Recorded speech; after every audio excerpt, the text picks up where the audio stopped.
Good morning. आज का class है बीटीसी फोर्थ सेमेस्टर।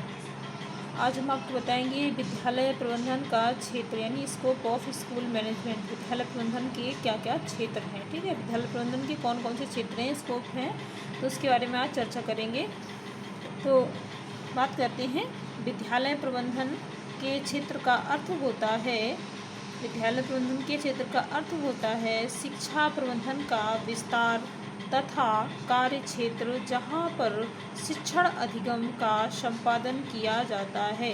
मतलब विद्यालय प्रबंधन स्कूल मैनेजमेंट के क्षेत्र यानी स्कोप का अर्थ होता है विद्यालय प्रबंधन का विस्तार यानी एजुकेशन मैनेजमेंट का क्या रेंज तथा कार्य क्षेत्र जहाँ पर शिक्षण अधिगम का संपादन किया जाता है, यानी जहाँ शिक्षण अधिगम स्टार्ट किया जाता है, जहाँ शिक्षण अधिगम का कार्य संपन्न हो रहा है, ठीक है। आधुनिक शिक्षा में या आधुनिक समय में शिक्षा प्रबंधन के कार्य क्षेत्र का विस्तार अधिक व्यापक हो गया है। यानी आधुनिक समय में यानी वर्तमान समय से बोल सकते हैं, आधुनिक समय में शिक्षा प्रबंधन के कार्य क्षेत्र का विस्तार अधिक व्यापक हो गया है। आधुनिक समय में शिक्षा प्रबंधन यानी एजुकेशन मैनेजमेंट का कार्य क्षेत्र यानी वर्क स्कोप अधिक विस्तार यानी इसका रेंज अधिक व्यापक हो गया है, ठीक है, यानी अधिक बड़ा हो गया है। शिक्षा के लक्ष्यों तथा उद्देश्यों को प्राप्त करने वाली प्रत्येक क्रिया यानी शिक्षा के लक्ष्य, शिक्षा के एजुकेशन के क्या एम्स हैं तथा उद्देश्य, ठीक है, उद्देश्य को प्राप्त करने वाली प्रत्येक क्रिया शिक्षा प्रबंधन का अंग होती है, ठीक है। एजुकेशन मैनेजमेंट का क्या होती है, अंग होती है, ठीक है। अब बात करते हैं अतः शिक्षा की गुणवत्ता के लिए यानी शिक्षा की गुणवत्ता के लिए उपकरणों, पुस्तकों, मानव शक्ति तथा आर्थिक स्रोतों की आवश्यकता होती है। यानी शिक्षा की गुणवत्ता, ठीक है, शिक्षा की गुणवत्ता के लिए उपकरणों, पुस्तकों, मानव शक्ति तथा आर्थिक स्रोतों की आवश्यकता होती है। यानी शिक्षा में बढ़ोतरी करने के लिए हमें किस किस की आवश्यकता होती है, शिक्षा को प्रोत्साहित करने के लिए हमें उपकरणों की, पुस्तकों की, मानव शक्ति की, आर्थिक स्रोतों की आवश्यकता होती है, ठीक है। अतः यह उच्च शिक्षा, उच्च सांस्कृतिक एवं शैक्षिक आवश्यकताओं की पूर्ति करना शिक्षा प्रबंधन का उत्तरदायित्व होता है। उच्च शिक्षा, उच्च सांस्कृतिक, ठीक है, यानी हायर कल्चर एवं शैक्षिक आवश्यकताओं की पूर्ति यानी हायर कल्चर एवं एजुकेशनल जो आवश्यकताएं हैं हमारी, ठीक है, की पूर्ति करना शिक्षा प्रबंधन का उत्तरदायित्व होता है। यानी शिक्षा प्रबंधन एजुकेशन मैनेजमेंट की ये लायबिलिटीज़ होती है, ठीक है, ये उनका उत्तरदायित्व होता है कि विद्यालय प्रबंधन के क्षेत्र का अध्ययन 4 घटकों में विभाजित किया गया है जो इस प्रकार है। पहला है, बात करते हैं शिक्षा के विकास का लक्ष्य, ठीक है, गोल डेवलपमेंट, एजुकेशनल गोल डेवलपमेंट, शिक्षा के विकास का क्या लक्ष्य है।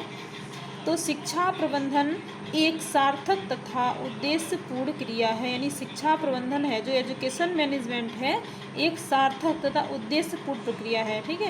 यानी शिक्षा प्रबंधन जो एजुकेशन मैनेजमेंट एक सार्थक और उद्देश्यपूर्ण प्रक्रिया है, एम्सपूर्ण प्रक्रिया है, वर्क इन प्रोग्रेस जिसे हम बोल सकते हैं।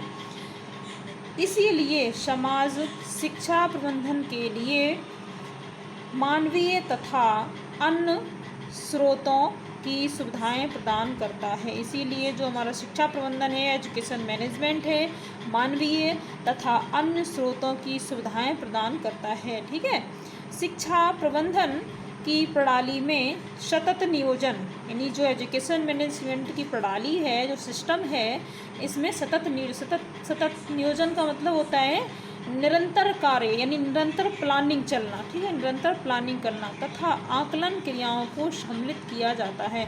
मतलब निरंतर प्लानिंग करना और आकलन क्रियाओं को सम्मिलित किया जाता है। आकलन का मतलब होता है निरीक्षण करना, ठीक है, निरंतर चलने वाला प्लानिंग और निरीक्षण किया जाता है, निरीक्षण क्रियाओं के द्वारा, ठीक। अब बात करते हैं नियोजन के कार्यक्रम, प्रोग्राम प्लानिंग, इसे हम बोलते हैं प्रोग्राम प्लानिंग।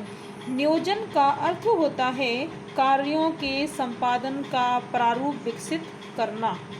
यानी नियोजन का जो अर्थ होता है कार्यों का यानी वर्क जो भी हमारा वर्क होता है इनके संपादन का प्रारूप मिलना, ठीक है, यानी सिस्टम, प्रारूप सिस्टम मिलना, ये विकसित करना। विकसित करने का मतलब होता है विकास, पूर्ण विकास करना। विकसित का मतलब होता है पूर्ण विकास करना, ठीक है, विकास करना होता है।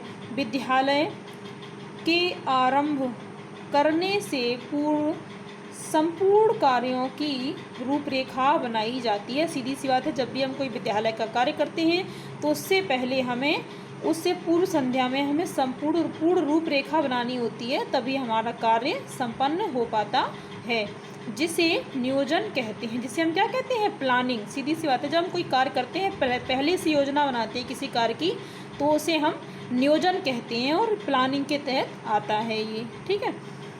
इसमें निर्णय लेने होते हैं, इसीलिए इसमें क्या लेने होते हैं? निर्णय, यानी डिसीजन लेने होते हैं, ठीक है।